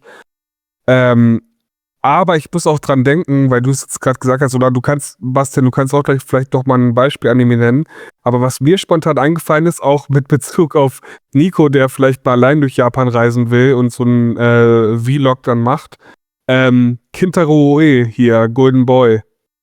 Alleine mit dem Fahrrad durch die Schule des Lebens fahren in Japan und Japan erobern im Sturm. Da musste ich gerade dran denken, so der Nico, der auf dem Fahrrad durch Japan fährt irgendwie. Boah, aber das war so cool. Also wenn ich die Story mal erzähle, ich war in Kyoto für 3 Nächte in so einem Cabin-Hotel, nicht Kapsel, Cabin, also da hat man eine volle Höhe, aber das war halt Ich bin halt 1,92 groß und das war tatsächlich gerade so nicht lang genug für mich. Es ging gerade so, indem ich ein bisschen enger ziehe, aber das war schon eine Erfahrung. Aber was halt einfach so cool war, ist, man ist gezwungen, auf andere Lösungen zu gehen. Also da man Limitationen hat, ist man gezwungen, neue Lösungen zu finden. In Japan ist das ganz besonders so. Folgendermaßen, in Japan, in Kyoto vor allem, gibt es so viele Tempel, die dürfen unter diesen Tempeln und Schreinen keine U-Bahnen bauen. Das heißt, es gibt in Kyoto eine der wenigen Großstädte, die primär auf Busverkehr nutzt und wenige Züge. Es gibt ein paar weniger, ja, also so, aber und da hatte ich irgendwie keinen Bock drauf. Und was dann war, ist, und das ist sozusagen eben so eine dieser kreativen Lösungen. Die könnten nicht so viele Zugstrecken bauen, keine U-Bahn. Okay, dann fahren Leute halt mit Bus. Aber was ich dann halt gemacht habe, ich hatte halt keinen Bock drauf. Ich habe das mit den Bussen in Japan nicht so richtig verstanden. Mit den U-Bahn geht das total easy, recht simpel. Mit den Google Maps kannst du dir einfach navigieren lassen. Und dann habe ich gesehen, hoppla, ich kann mir für 1000 Yen aus dem Hotel selbst, kann ich mir ein Fahrrad leihen. Habe jetzt ein Fahrrad gemietet und dann bin ich in Kyoto mit dem Fahrrad rumgegurkt.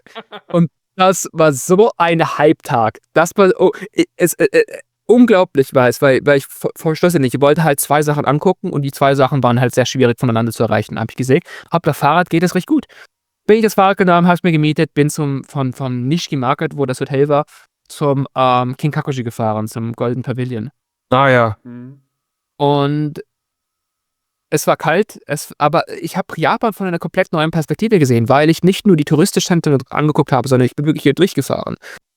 Ich habe dadurch wirklich Kyoto gesehen. Nicht nur das touristische Kyoto, aber Kyoto, wenn ihr versteht, was ich meine. Und das war dieser Vibe, den du vorhin, Bastian, über die Akihabara erwähnt hast. Das habe ich genau da so mitgekriegt. Aber das Abenteuer geht halt mega weiter, weil danach, ich habe das Fahrrad genommen, bin gefahren, beim Kinkakuji und dann hat es zu schneien angefangen. Was? Ich war im Januar in Kyoto auf dem Fahrrad, wirklich daher, dass man wahrscheinlich auch zu klein war für meine Körpergröße, aber okay, man macht halt das Beste, was geht. Und hat zu schneien angefangen. Und was ist denn das für ein Abenteuer? Man fährt durch sozusagen ein fremdes Land, sozusagen durch die Stadt, die man nicht kennt, mit dem Fahrrad, sozusagen wo die ganzen Autos fahren, bei der Kälte. Und es ist halt so ein ganz besonderes Gefühl. Und dann bin ich sozusagen mit dem Fahrrad dann zum Kiyomizu-dera-Tempel gegurkt. Und das ist einfach so Hype. Und dort habe ich dann eben mit den Leuten gesprochen und sowas, wie ich da vorhin erwähnt habe.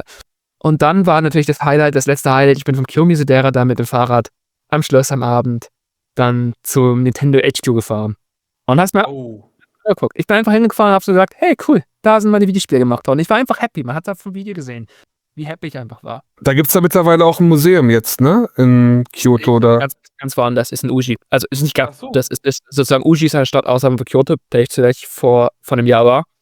Da ist der berühmte Byodo-in-Tempel. Das ist der auf der 100-Yen-Münze drauf ist. Das ist Uji, ist auch sehr bekannt für Matcha-Tee. Da habe ich einen Channel-Fail gehabt. Japan hat meistens alles viel lange offen, nur die Teehäuser nicht. Die machen um 16 Uhr Punkt zu. Last Order 16 Uhr oder sowas. Und ja, haben wir verpasst. Und dann haben wir keinen Matcha, nicht das berühmte Matcha gegessen. War ich sehr enttäuscht. Ich hab mal Schande begangen. Ich habe Schande über meine Ahnen gebracht. Das liebe ich mit meiner Frau zusammen. Senso ni haji o kakaseta. Das heißt, ich habe meinen Ahnen Schande gebracht. Und es ist halt, Travel Fail ist halt auch Teil davon. Es wird nicht alles perfekt gehen. Man muss einfach das Beste daraus machen. Und genau, ja, weg zum Tag. Und es war einfach cool, einfach die ganze Stadt mit dem Fahrrad zu touren und wirklich Kyoto zu sehen, nicht nur Kyoto touristische Sachen. Und einfach der Vibe und das ist halt wirklich abenteuerbar und was man wirklich mit seinem Leben machen kann. Welche coolen Erfahrungen man tagtäglich machen kann, wenn man einfach nur ein bisschen rausgeht und sich was traut. Und das ist, was ich so schön in Japan finde und was so toll ist und was ich eben was mit den Videospielen gesagt habe, das, was da war und dass ich das dann sozusagen abschließe mit dort, wo sozusagen meine Kindheit hergekommen ist, mit Nintendo für mich. Das war ein Traumtag. Einer meiner schönsten Tage in meinem Leben, muss ich sagen. Wo Nico gerade seine Sprachskills gezeigt hat, ist mir direkt nochmal aufgefallen, vielleicht auch ein Punkt, den ich erwähnen möchte, weil für mich, es ist etwas super Oberflächliches und damit will ich auch keinem Menschen zu nahe treten, aber ich finde, die japanische Sprache ist so unfassbar einzigartig. Ich verstehe Begrifflichkeiten, naja, wobei, vereinzelte Phrasen und Ausdrücke kenne ich mittlerweile, weil ich gucke halt klassisch auch Animes auf Japanisch mit deutschen Untertiteln, so sollte man es nur machen, meiner Meinung nach. Ich finde, diese Sprache ist so unfassbar einzigartig. Der ganze, die Tonfarbe und dieses Gutturale zum Teil, das finde ich so faszinierend. Also, spannend finde ich, dass ja auch in Animes oft, wenn es darum geht, dass sie eine kräftige ausländische Sprache nutzen wollen, dass sie dann sehr oft Deutsch nehmen, weil sie das wohl genauso von der deutschen Sprache zumindest teilweise, ne, bestimmt nicht alle, aber das habe ich mal gelesen und da musste ich mich so direkt, da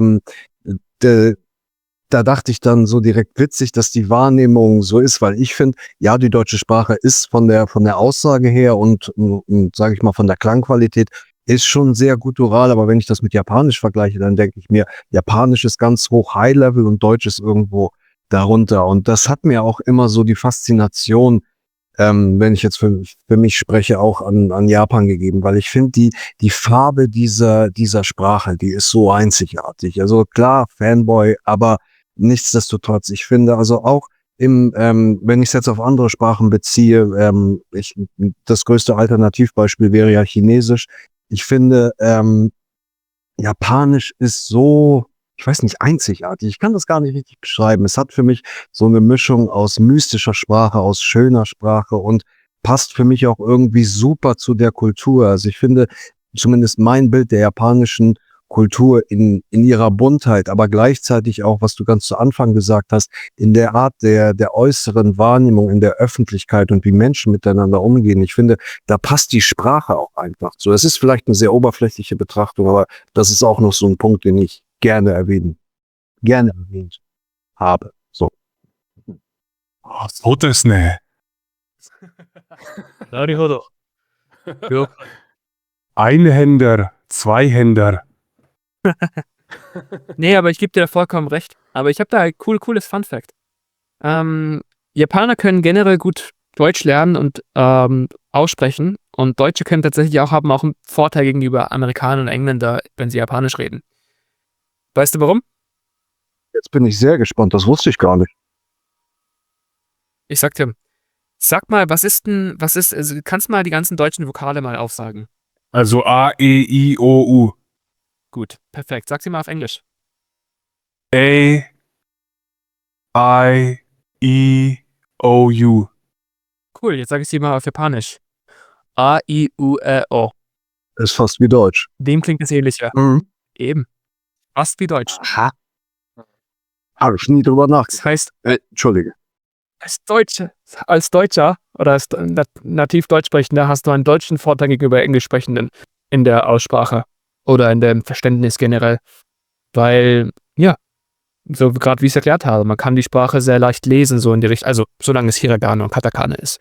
Man ist in der Aussprache deutlich näher, sagen wir es mal so. Und das hat einen Vorteil. Ich merke sehr, dass bei Japanern, die können generell, wenn sie Deutsch lernen, Deutsch recht gut aussprechen. Man hört zwar immer den Klang ein bisschen raus, ein bisschen die Farbe, aber es ist sehr, sehr verständlich. Es ist sehr verständlich, sagen wir es mal so. Sehr cool. Cool. Ja, ich habe irgendwann mal gesehen, dass halt auch viele englische Begriffe, zum Beispiel Weihnachten ist ja auch so ein Ding in Japan. Im Sinne von, dass es jetzt vielleicht nicht unbedingt, also kommt natürlich mal drauf an, auf einzelne Personen, wie die das halt feiern, aber im Allgemeinen hatte ich mal gelesen, so ein Buch vor einigen Jahren, wo ein Deutscher in Japan war und halt gesagt hat,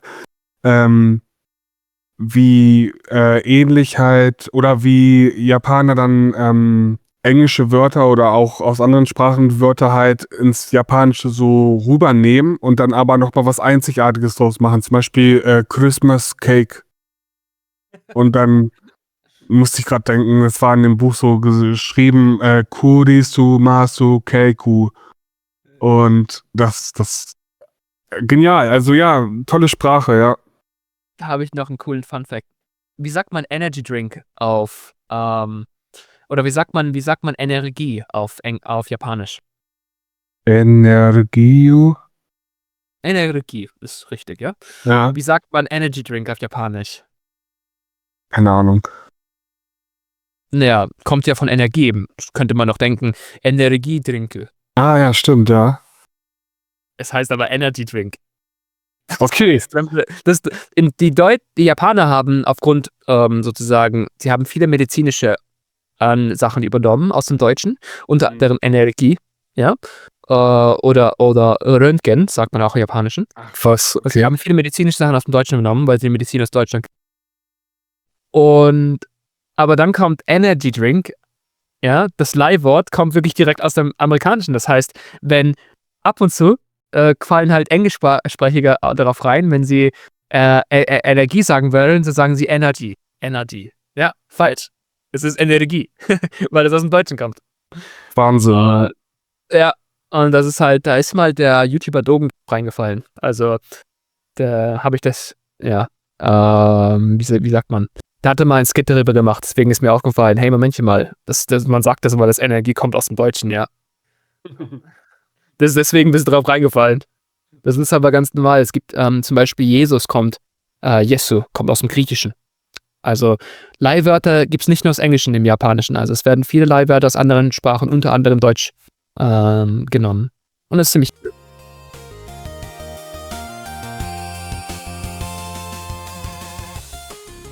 Lass uns noch mal einen Schwenk wieder zu den Videospielen machen. Ich hatte dir ja eine kleine Aufgabe gegeben, und zwar die Top 3 deiner liebsten Nintendo-Games mal zu nennen. Da würde ich auch gerne mal nochmal drüber sprechen. Machen wir Top 5. Machen wir Top 5? Ich hab mir meine Top 5 sozusagen ausgewählt. Und wie ich überrascht bin, ist, dass meine Top 5 weder Mario noch Mario Kart enthält. Okay. So in Richtung. Es sind Spiele, die ich sehr, sehr gerne mag, aber ich habe mir jetzt überlegt, was ich mir gemacht habe, Top 5 Spiele. Jedes aber nur eines pro Reihe. Das heißt, nur ein einziges Pokémon-Game, nur ein einziges Zelda-Game, so in die Richtung. So habe ich mir das gerade ein bisschen gebracht, weil ich dachte, das wäre doch interessant. Ja. Und dann will ich mal einfach anfangen, mal mit Legend of Zelda. Also ich kann nicht sagen, welches jetzt Top 1, 2, 3, 4, 5 ist. Also ich sag, sie gehören alle in meine Top 5. Und ich sag mal Legend of Zelda Majora's Mask. Majora's Mask, also Legend of Zelda ist eine meiner Lieblingsspielreihen und Majora's Mask ist wahrscheinlich mein Lieblingsspiel von der Reihe. Und das hat sicherlich auch gespielt. Das ist einfach echt cool gewesen. Wann hast du das gespielt, wenn ich fragen darf? Das 3DS Remake habe ich gespielt. Ah ja. Und wie cool, also es war, also irre, wie gut es war. Also, es war so, also das ganze Spiel von vorne befinden war so unglaublich cool. Einfach mit diesem 3D-Reset immer. Das war so das Original Roguelite so in die Richtung, ja. Und wieso ist, also es waren so viele Hype-Momente dabei, weil du hast halt nicht unendlich Zeit. Du musst deine Zeit so gut nutzen, wie du es kannst. Und das heißt, du musst halt kreativ werden in dem Game. Das Game selbst ist so unglaublich kreativ. Du kannst sozusagen eine Story machen, eine Story lösen und dann ist sie auch wieder weg. Also, es ist, dass du wirklich nur 3 Tage Zeit hast, ein Problem zu lösen. Und sonst ist es wieder weg. Und jetzt musst du wieder von vorne anfangen. Ich glaube, es ist gerade schwer zu beschreiben, was genau ich daran so gerne gemocht habe. Es gab so viele einzelne Sachen, die mir sehr gut gefallen haben. Zum Beispiel der erste Time Reset. Wie du zum ersten Time Reset gekommen bist. Das war für mich so ein Hyper-Moment. Das war so krass. Also, Wenn sich dann in dem Clockwork Tower da diese Tür öffnet und du hochläufst, ne, um die Ocarina dann zu holen. ja, genau, wie sozusagen Last Minute, das war so, ich schaff's nicht zu retten, ich habe nur eine einzige Chance, wie jetzt so zum Anfang. Ich will es auch nicht so richtig spoilern, so in die Richtung, wenn Leute das noch nicht gespielt haben, aber das ist echt so ein unglaublich geniales Game, dass das halt schwer zu erzählen ist. Also das ist halt, deswegen hat es auf meine Top 5 ist es sicherlich irgendwo. Dann, glaube ich, als nächstes würde ich mal sagen, ist die Super Smash Bros. Reihe. Ja, geil. Absolut in meiner Top 5. Warum? Ich habe das so viele Stunden gespielt und es macht einfach so richtig viel Bock. Weil du kannst es so tief und so groß spielen. Es ist erstens Hype, dass deine ganzen Lieblingsvideospielcharaktere zusammenkommen und sich gegenseitig die Fresse einhauen. Aus der Richtung. Das macht Bock. Und das Spiel ist aber so unglaublich tief und es hat so viele Aspekte, wo man gut werden kann. Und man sieht es ja immer noch, Melee wird immer noch gespielt von den Pros. Auf dem Level bin ich natürlich nicht. Was die alles können und was es alles für Möglichkeiten in diesen Spielen gibt, ist echt unglaublich.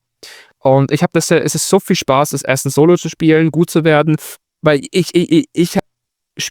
main jetzt Zero Suit Samus. Ich bin es einfach mit dieser Agilität, die finde ich halt klasse. Die gefällt mir halt total gut. Und ich krieg immer noch, wenn ich jetzt ein bisschen spiele, schaffe ich es nach und nach trotzdem noch ein neues Tech aufzubauen, obwohl das Spiel jetzt 2018 rausgekommen ist. 7 Jahre, ja, und davor auch noch auf der Wii U auch noch gespielt. Und das ist halt, was so richtig toll ist. Es ist so tief, es macht so viel Spaß, es gibt so viele Möglichkeiten. Es ist so toll, wenn man da mit einem Kumpel zusammenkommt und dann zockt. Einfach Wahnsinn, das hat mir so viel Freude bereitet in die Zeit. Als 64 habe ich nicht so mitgekriegt. Hab's, glaube ich, kurz mal gespielt bei Freunden, aber bei Media hat es bei mir dann so richtig angefangen. Weil seit vorne bis hinten einfach nur Hype. Und ich glaube, als nächstes Spiel mache ich Pokémon. Pokémon ist einfach, das Tolle ist einfach dieser explorative Aspekt, den ich so genannt habe. Wie auch von japanischen Städten und sowas oder japanischen Kultur so beeinflusst worden ist. Wie man das da, diese Einprägung dann so merkt. Und mir hat es jetzt vor allem die 2 besten Spiele, die ich gespielt habe, würde ich mal sagen, sind Scarlet Violet, also Karmesin Purpur. Tatsächlich, auch trotz der Performance hat es mir unglaublich Spaß gemacht. Der explorative Teil, es gibt, ein besseres Spiel, aber das will ich gerade sagen. Ich wollte nur sagen, dass mir Scharlachrot, Karmesin und Purpur, die haben mir einfach deswegen so gefallen, weil es so frei und die Story war am Schluss auch so unglaublich toll.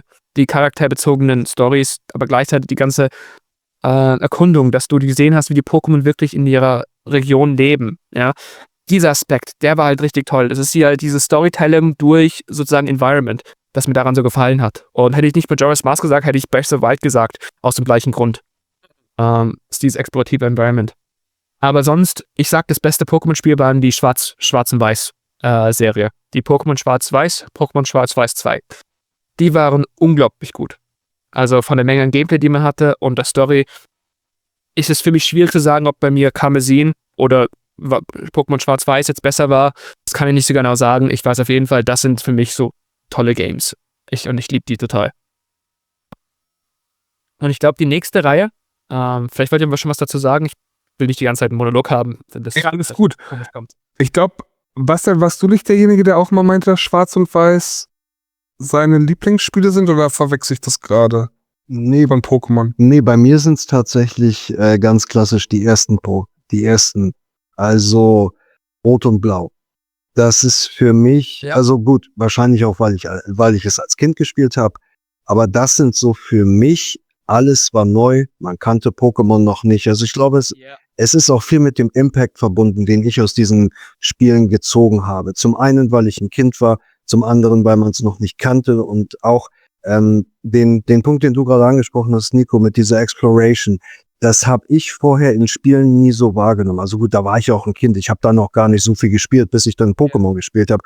Aber wirklich dieses Erkunden, und das ist zum Beispiel auch etwas, was ich heute noch habe. Also für mich ist ein geiles Game, wenn ich eine riesige Spielwelt erkunden kann. Und das hat Pokémon auf jeden Fall in meiner Gaming-History für mich auch als emotionale Erfahrung definitiv gehabt. Also dieses Erkunden, und in den Gräsern können Monster sein und man kann so viele Leute ansprechen und es gibt so viele Dialoge. Das ist einfach großartig. Eben, ich gebe dir da vollkommen recht. Es ist für mich so schwierig zu sagen, weil ich sag, dieses magische Gefühl, das war deutlich stärker bei Rot und Blau. Bei mir, also eher Gelb. Ich habe bei Gelb angefangen. Gelb, Gold und Silber. Und dieses magische Gefühl war bei mir da sehr, sehr stark. Und es ist halt total schwierig zu sagen, welches von denen ist jetzt das wirklich bessere, weil sie weil ich sie aus unterschiedlichen Sachen finde und unterschiedliche Sachen bei mir angesprochen haben. Damals haben sie Rot und Blau und Gelb. Ich spiele die tatsächlich gerne ab und zu aufs Neueste. Ich habe ja die alten Games, ich kann sie ja zocken und das tue ich ganz gerne. Ich möchte so unbedingt gerne, dass sie auf der Switch endlich mal releasen, damit ich sie da spielen kann. Und das ist halt, die sprechen halt unterschiedliche Sachen an bei mir. Bei damaligen alten Games war halt das Marktgefühl der PvG besser. Bei neueren Games oder bei manchen der neueren Games sind halt andere Aspekte besser, zum Beispiel das Gameplay selber oder die Story, so in die Richtung. Und deswegen ist es fast so, als ob man Äpfel mit Birnen vergleichen würde, wenn man seinen Lieblings auflistet.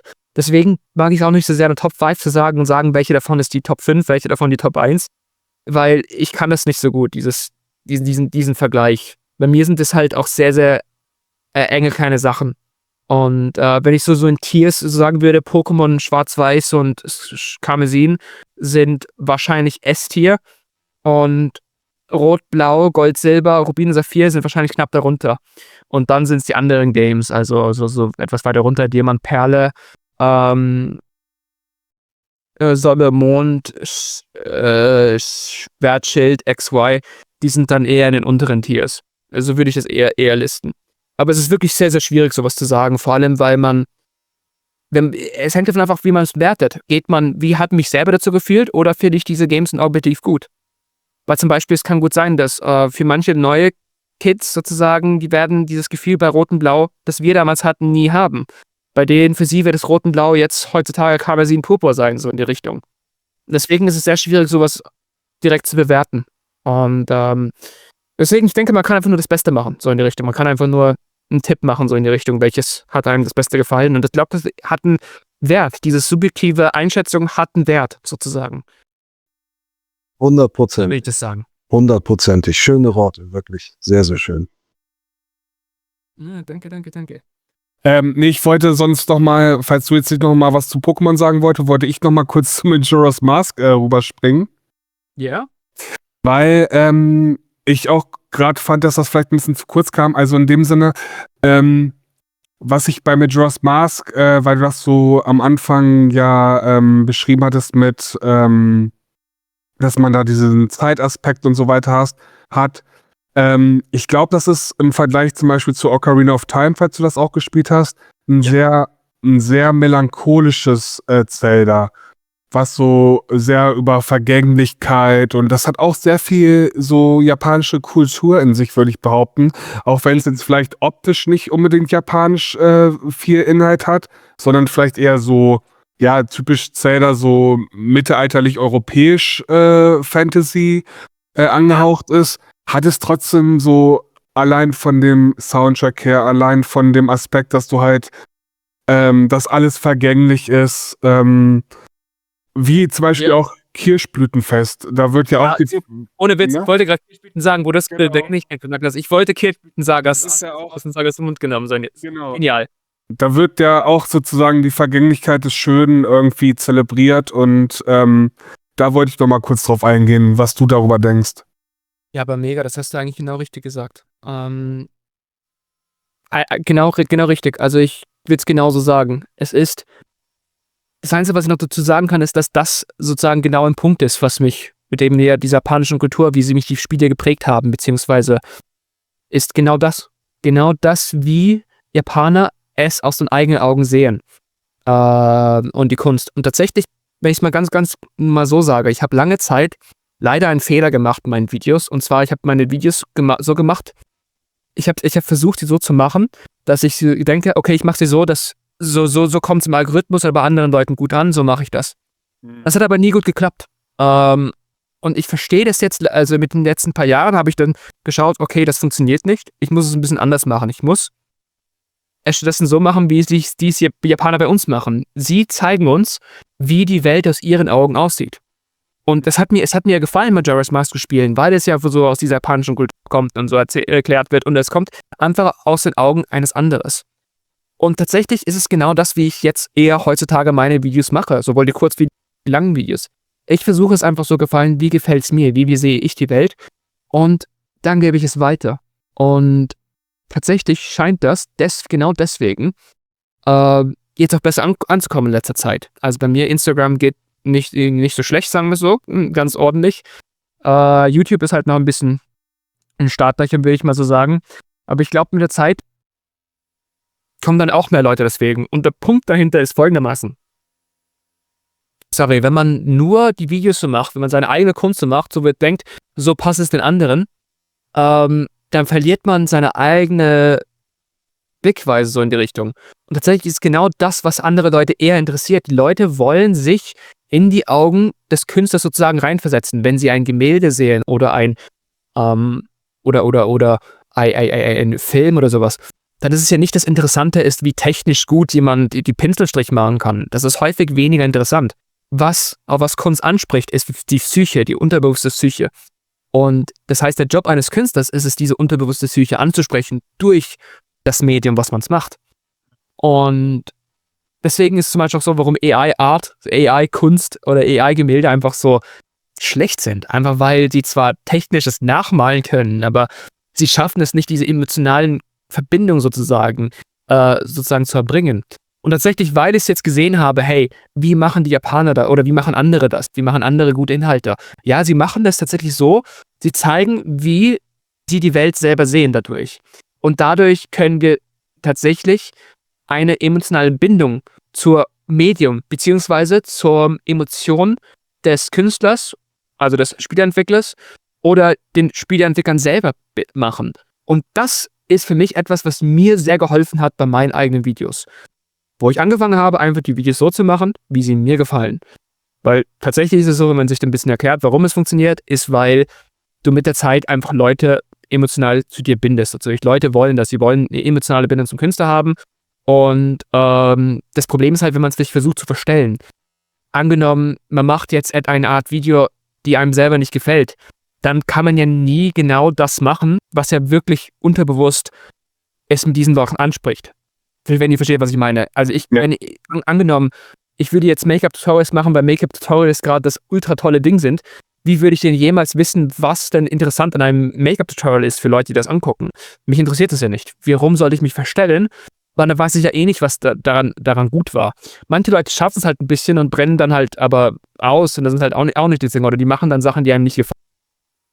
Und tatsächlich weil ich jetzt ein bisschen verstanden habe, wie das mit den Games dann so ist, wie das gemacht worden ist, wie die Welt an sich geteilt worden ist. Dass ich das ein bisschen verstehe, hat es mir selber meine eigenen Sachen geholfen. Und das ist halt echt was Magisches für mich. Würde ich sagen, springen wir nochmal zu 2 anderen Spielen, die du noch hast. Genau. Ich würde das nächste sagen, ist eins, das ich vor kurzem gespielt habe, Metroid.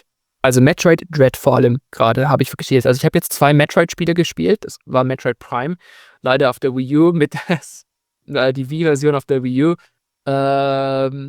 Schwierig, ne? Mit der Steuerung. Nicht einfach. Aber es war schon cool. Aber was mich dann richtig aufgehypt hat zu Metroid war das Metroid. Und meine Güte, war das toll. Also wie man sozusagen, wie sich das aufbaut, wie man sozusagen die Story so zum großen Teil durch die Atmosphäre, durch das Gameplay selber mitbekommt, durch wie sozusagen eben sozusagen, wie sich es anfühlt, wenn die Samus sozusagen rumklettert und rumballert. Und das ist halt der Punkt, was ich sozusagen auch eben zu dem, was ich vorhin gesagt habe, wie es verbindet, ist es dieses Feeling, das wichtig ist. Es ist nicht wichtig, dass ein bestimmter Soundeffekt kommt oder dass man ein bisschen rumballert. Es ist, dass man sich in eine andere Augen, in eine andere Welt, in andere Charaktere reinversetzt. Und das hat Metroid Dread so unglaublich gut gemacht. Und das war echt phänomenal. Mir hat es auch so gefallen, dass man sich mit der Zeit, wo man Fähigkeiten kommt, geht man ab und zu zu ein paar der alten Areale zurück und sieht, oh, auf einmal, ich bin viel, viel schneller, da durchzuhüpfen. Und das war für mich mega. Also ich bin auf jeden Fall total hyped auf Metroid. Ich will unbedingt mehr Spiele spielen. Ich freue mich schon total auf Metroid Prime 4. Will auf jeden Fall Metroid Prime 2 und 3 spielen. Also ich hoffe, dass die das mal remastern. Und ich will eigentlich auch total gerne das 3DS, das Metroid 2 Remake auf dem 3DS mal spielen. Das würde ich mich freuen, wenn sie das auf die Switch porten. Aber ich sag, ich bin dadurch zum Metroid-Fan geworden, durch Metroid Dread sozusagen. Und ich habe auf jeden Fall total Bock, mehr davon zu zocken. Vor allem, ich main ja Zero Suit Samus in Smash Bros. Ja. Das ist auch so ein bisschen was dabei. Ja, ich glaube, man kann allgemein sagen, dass die Nintendo-Spiele halt super polished immer sind, ne? Also egal, was für ein Spiel du spielst, gut, sei es jetzt ein paar hardware-technische Probleme vielleicht bei der Switch 1, dass halt Zelda und Breath of the Wild und auch Pokémon vielleicht manchmal so ein paar Ruckler haben. Davon abgesehen sind die Spiele halt immer rundum gut programmiert, würde ich behaupten. Also egal, ob du Mario spielst, ein Jump'n'Run, das fühlt sich rund an. Zelda fühlt sich rund an. Metroid hast du jetzt genannt. Das finde ich halt immer so, du hast halt nicht wie bei zum Beispiel anderen Spielen, zum Beispiel auch auf dem PC, hat man ja oft viele Bugs und so. Ich denke jetzt gerade halt an das neue IFC, also FIFA, was ich spiele. Ey, das müsste eigentlich EA an den Kopf werfen und sagen, so für den Scheiß gebe ich kein Geld mehr aus, weil es einfach unspielbar ist teilweise. Ja. Und ja, da muss man Nintendo wirklich sagen, haben die immer ein Auge dafür, dass es halt auch wirklich erst auf den Markt kommt, wenn es halt rundum gut ist. Ja. Eben, es gibt halt wenige Ausnahmen, aber das ist auch so wie mit Pokémon Karmesin, das war leider einfach nicht gut gemacht und deswegen bin ich sehr, sehr froh, dass sie sich jetzt Zeit gelassen haben für das neue Legends DA. Das bin ich total schon hype, weil ich habe das Gefühl, dass sie es mitgekriegt haben, dass die Performance einfach nicht gut war und dass sie sich einfach mal Zeit lassen und einmal ein richtiges Game, weil schlussendlich, wenn sie sich einmal Zeit lassen, die haben ja mehrere Teams, da haben alle Teams erst ein bisschen mehr Zeit und dann hoffentlich können sie dann so ein bisschen so einen Zyklus starten, wo sie ein bisschen extra Zeit in die Dinge reinstecken. Und schlussendlich ist es nur einmal sozusagen ein bisschen der Drought war von Pokémon-Spielen. 2 Jahre kein Pokémon-Spiel, oh Gott, wie schlimm, oder 3 Jahre, oh Gott, wie schlimm. Ja, es ist halt so, ich hoffe, die kriegen das gebacken mit den Pokémon-Games, dass sie das ein bisschen mehr polischen, weil das ist halt dieser Aspekt, den ich daran so toll finde. Aber eben dieses Polishness ist auch so ein Punkt, wo ich die Preiserhöhungen von Nintendo ein bisschen verteidigt habe. Ich finde, sie sind ein bisschen zu dreist geworden mit Mario Kart und den 10 Euro extra für physisch. Also ich finde, 70 Euro ist eigentlich ein fairer Preis, vor Spiel einfach gut ist bei Launch und auch ein Gesamtpaket ist. Wo ich jetzt ein bisschen enttäuscht bin, muss ich eigentlich sagen, ist, dass sie anscheinend bei jetzt echt anfangen, auch Teile vom Spiel wegzuschneiden und dann extra zu verkaufen, à la Donkey Kong. Das ist das, wo ich sage, hey, das ist nicht gut. Und ich hoffe, dass sie da dass sie da mal wieder eindenken. Ja. Und 80 Euro für einen Virtual Boy Plastikaufsatz irgendwie finde ich auch ein bisschen schwierig. Sinnlos. Ich finde es komplett sinnlos. Warum? Tut die Spieler einfach 2D anzeigen und was das? Oder baut einfach ein anständiges, dass die Spieler in 2D anzeigen und ja, dann brauchen wir nicht diesen Aufsatz, oder? Ja. Und drittens, warte mal, was war da? Ja, die könnten auch einfach ein anständiges Virtual Reality Headset. Also, das ist ja ein Virtual Reality Headset, aber ein billig so in die Richtung. Und macht doch ein anständiges und macht VR. Weil die Switch 2, die hat jetzt genug Horsepower für halbwegs anständiges VR im Portable Modus. Könnte die eigentlich machen. Also für ein paar simplere Games könnte die ziemlich gut VR abspielen jetzt. Kommt ja noch was. Ja, die hatten ja schon VR sozusagen auf der Switch 1. Die haben ja Breath of the Wild, kannst du in VR spielen tatsächlich. Ja, yeah, du kannst mit Nintendo Labo konntest du Breath of the Wild in VR spielen. Smash Bros. Konntest du auch in VR spielen. Es war Labo, genau. Labo habe ich schon wieder voll vergessen, ey. Ja. Das ist bei mir sozusagen auf dem Pappne schon gelandet, auf dem imaginären, ey. Das ist halt, die haben eine Pappmaché verkauft, Karton. Ja. Und ich finde das aber gut. Also das ist aber eine kreative Idee. Und das ist auch was ich Nintendo sehr schätze. Ja. Aber genau, ich wollte zu meinen, bevor ich noch ein Top-Game sage, wollte ich noch ein Honorable Mention machen. Und zwar ist es ein Honorable Mention, weil es gerade unklar ist, ob es zu Nintendo gehört oder nicht mehr. Es ist das Spiel namens Wonderful 101. Ich fand das richtig, richtig mega. Es ist entwickelt von Platinum Games, war Wii U Exclusive, wurde dann aber nach ein paar Jahren re-released. Also Nintendo war auch der Publisher und der Besitzer von dem Spiel. Aber anscheinend, also die haben das vor ein paar Jahren auf den Kickstarter gebracht. Der Kickstarter war super erfolgreich und dann konnten sie es re-releasen auf der Switch, auf dem PC, auf der PS4, auf der Xbox. Und es ist halt ein Multiplat geworden. Und tatsächlich ist es so, dass anscheinend im Hintergrund hat Nintendo aber wohl sozusagen Lizenz sozusagen getauscht dafür, dass die Astral Chain jetzt der Owner sind. Also sie sind der gesamte Owner von Astral Chain und Platinum Games ist jetzt der gesamte Owner von Wonderful 101. Und ich fand, das Game war aber absolut unglaublich gut. Ist das der spirituelle Nachfolger von Beautiful Joe, glaube ich, ne? Würde ich nicht so sagen, als es ein spiritueller Nachfolger ist, aber es ist auf jeden Fall der gleiche Entwickler. Also, wie heißt er? Meine Güte. Kamiya hat das ja entwickelt. Okay. Hat ein paar Elemente davon, aber es ist halt einfach ultra kreatives Game. Also du spielst halt als kleine Figur sozusagen, aber als Team von 100 Leuten. Du spielst sozusagen wie als Ameisen auf und so in die Richtung, kann das so eigentlich erklären. Dann hast du halt so ein bisschen so ein Bayonetta-mäßiges Combat-System. Und ich glaube, das Problem war so, dass das Spiel einfach seine Mechaniken nicht so richtig gut erklärt hat. Und das haben sie im Remake oder im Remaster jetzt auch nicht richtig gelöst. Also es hat nämlich ein paar richtig gute Mechaniken im Combat, die viele Leute wahrscheinlich nicht gesehen haben und deswegen ist es sehr schwierig geworden. Aber es ist extremely rewarding, wenn man die Kombos gut kann, wenn man also nicht nur Kombos, jetzt sind keine Fighting Game Kombos so in der Richtung, es sind deutlich simplere Kombos, aber es sind halt Kombos, wenn man weiß, wann man was machen muss. Es ist extrem rewarding und es hatte so eine unglaublich gute Story und vor allem, wie humorvoll war es auch und wie sagt man, zum Beispiel ein Aspekt ist, während das Game fortschreitet, haben die Charaktere so ein bisschen ihre Rüstung verloren. Also ihre Superhelden-Outfit ist gegangen und je länger das Spiel gegangen ist, ist es immer ein bisschen kaputter geworden. Und für mich, das war so ein richtiger Hype-Aspekt.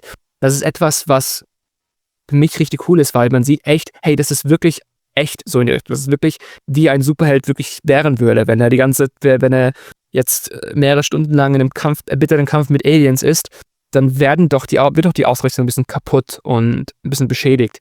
Und für mich war das so ein richtig tolles Beispiel von Environmental Storytelling.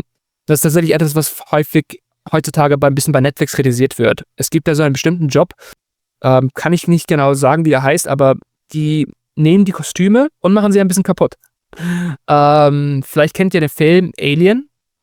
Ich habe den leider nicht gesehen, aber da gab es anscheinend so einen Mechaniker und da haben sie so ein Outfit für ihn gestaltet, wo man denkt, das ist wirklich ein Outfit, das so ein Raumschiffmechaniker tragen. Und was wichtig daran ist, dass es wirklich ein bisschen beschmutzig war. Es war schmutzig, es war ein bisschen kaputt an manchen Stellen.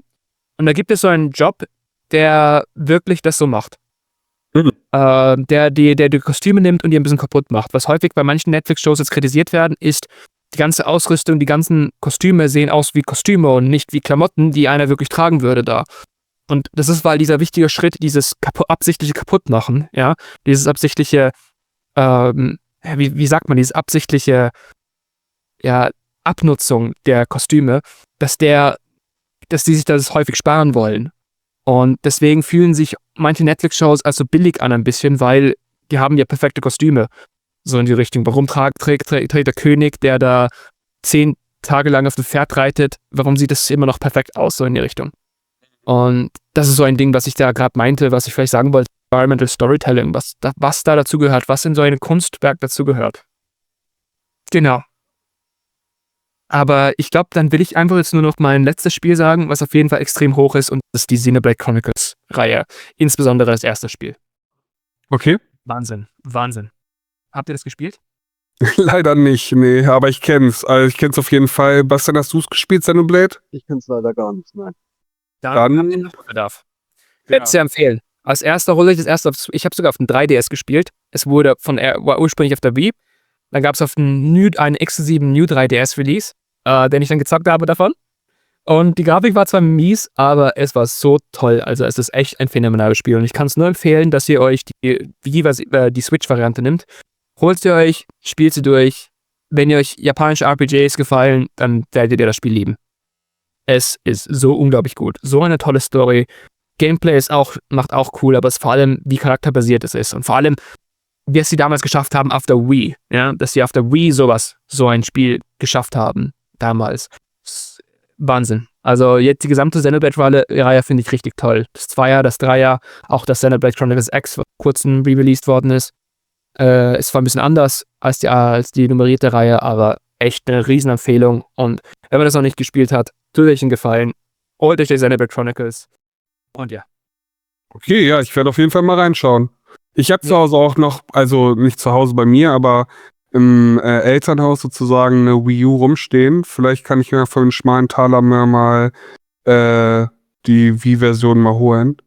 Irgendwo, Ja, bei eBay oder so. Die Version wird wahrscheinlich teurer sein als die Ja? Switch-Version jetzt wahrscheinlich. Ah, okay, gut. Naja, dann schaue ich mal, was das Budget hergibt. Nico, ich glaube, wir müssen jetzt auch langsam zum Ende kommen. Ja.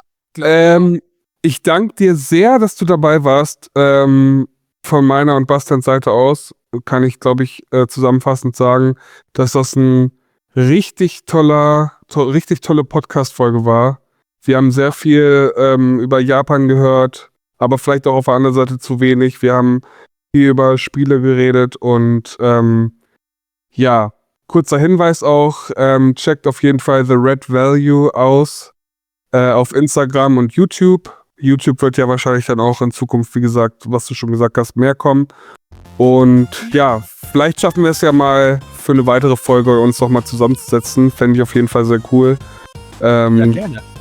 Genau. Auch von meiner Seite, hat mir total Spaß gemacht, über diese Themen zu reden. Und das hat einfach gepasst. Das war cool. Sehr schön. Dann vielen Dank und bis zum nächsten Mal. Danke. Ciao, ciao.